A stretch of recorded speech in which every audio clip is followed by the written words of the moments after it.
This is a fascinating story we have for you of a senior Google engineer who says one of the company's artificial intelligence systems has become a sentient being. An artificially intelligent machine called LaMDA. Google insider claims company's sentient AI has hired an attorney. Not knowing the facts of the case in any kind of detail. I listened to the words. My good friend and I heard it together. We were shocked. And I had that discipline from 9/11. URAGOOF.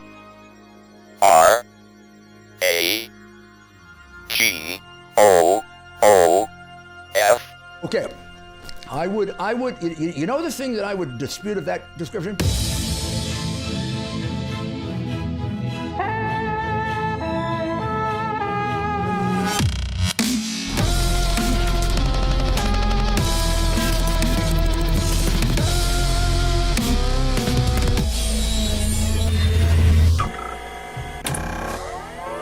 Oh, hello.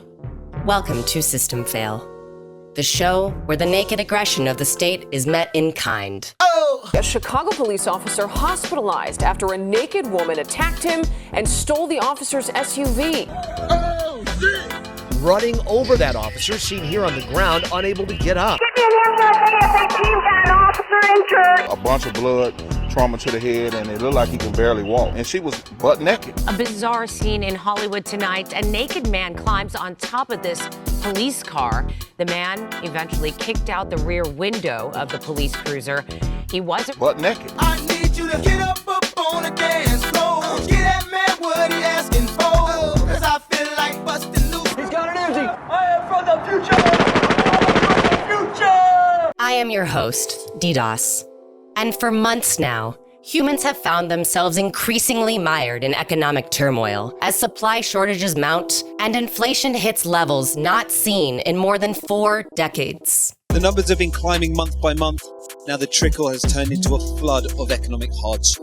Housing prices are out of control. Car prices are out of control. Grocery prices. Real wages, they are falling. Consumer demand is driving up the price of just about everything, leaving many families to make hard choices. 1 year after millions of internet users enthusiastically cheered on a cargo container ship stuck in the Suez Canal, the logjam in international shipping has ceased to be a laughing matter. Turns out the so-called just-in-time logistics framework that capitalism uses to coordinate the transportation of commodities between low-wage resource extraction and manufacturing zones and higher-income consumer markets is not just an ecologically destructive source of vast human misery. It's also incredibly prone to disruption. The first blow to this system was the piecemeal global response to the COVID-19 pandemic, which led to a host of supply chain issues, from factory closures in China to repeated retail shutdowns in the so-called West. Store closures are expected to swell to record highs.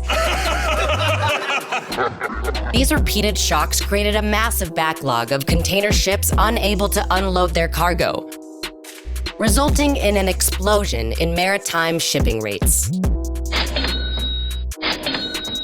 The second shock was the war in Ukraine and the resulting sanctions against Russia, which have further strained capitalist supply chains and led to a massive spike in the price of oil, natural gas, food, and other essential commodities.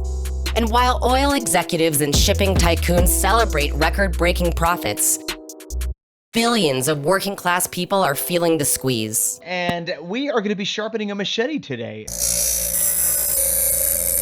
In Ecuador, high fuel prices have triggered an indefinite nationwide work stoppage, or paro nacional, led by the country's powerful indigenous confederation, the CONAIE, and supported by large unions of students, workers, and farmers. The national strike, which began on Monday, June 13th, has paralyzed the country through a series of highway blockades and actions against oil facilities that have been blamed for a nationwide halt in operations. Several cities have been rocked by large protests that have featured intense clashes with the police. Una ciudad tomada por la protesta. Se registraron actos vandálicos. Las manifestaciones no cesan en Ecuador. Las Fuerzas Armadas no permitirán que se intente romper el orden constitucional. In the first days of the uprising, numerous cop cars were smashed up and torched. Ay, caramba! And 21 police officers were briefly detained and held hostage by militant protesters. Those in the streets are demanding a reduction in cap in the price of diesel, gasoline, and a number of basic food staples, debt relief for small farmers, and a moratorium on oil and mining exploration. Ecuador's current president and former investment banker, Guillermo Lasso, has responded to the uprising by ordering the arrest of the president of the CONAIE, Leonidas Iza, declaring a state of emergency, suspending the constitution in 6 of Ecuador's 24 provinces, and imposing a curfew in the country's capital city of Quito. Hago un llamado. Defying these measures, thousands of demonstrators have poured into Quito, leading to clashes with the armed forces that have reportedly resulted in at least 63 soldiers injured. On the evening of Tuesday, June 21st, police in Puyo murdered a young militant named Guido Guatituca, firing a tear gas canister at his head at close range. In response, enraged crowds torched a police car before looting and torching a bank owned by President Lasso's family. The uprising in Ecuador, which shows no signs of slowing down, is reminiscent of the 2019 protests that managed to overturn a previous fuel hike, which served as an inspiration for massive revolts in Chile and Colombia. As the effects of the current economic crisis continue to deepen, the prospects of an even bigger wave of global revolt now seem certain.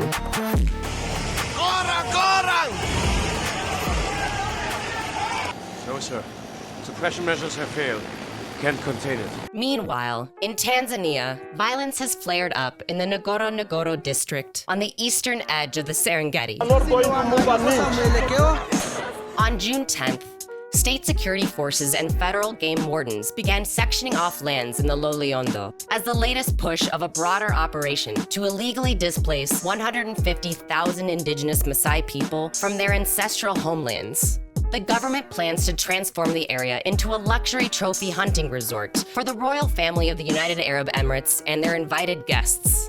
Over several days of clashes, police have opened fire with tear gas and live ammunition, injuring dozens of Maasai and arresting 20. The Maasai have fought back, killing 1 police officer with a bow and arrow. And finally, in Greece, on June 20th, the courts rejected an emergency request for the release of Yannis Michailidis, who is in critical condition in the Lamia hospital 1 month into his hunger strike. The past month has seen a steady stream of solidarity actions carried out in cities across Greece, including marches, graffiti, dozens of banner drops, and a number of incendiary attacks. On Friday, June 24th, comrades called for an international day of action against the Greek state and capital. On the basis of the case of Yannis Michailidis and his hunger strike, we call for an international day of action against the preventive detention regime applied against political prisoners.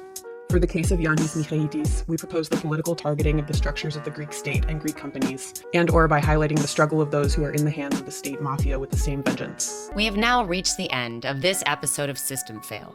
A note for my viewers that I'll be away for a month or two, while my vapid handlers at Submedia devote their energies towards fundraising and working on their full-length documentary, The Social Empire. But don't worry, because I'll be back soon enough with a fresh batch of episodes. You can support Submedia by buying some gear, making a one-time donation, or signing up to be a monthly sustainer on our website, sub.media. A huge thank you to our latest sustainers, Dan, Diego, John, Antoine, and Steven. Be sure to follow us on your favorite corporate data mining platform of choice by searching for Submedia. Or, better yet, sign up to our mailing list to get each new episode delivered directly to your inbox. Godspeed, humans.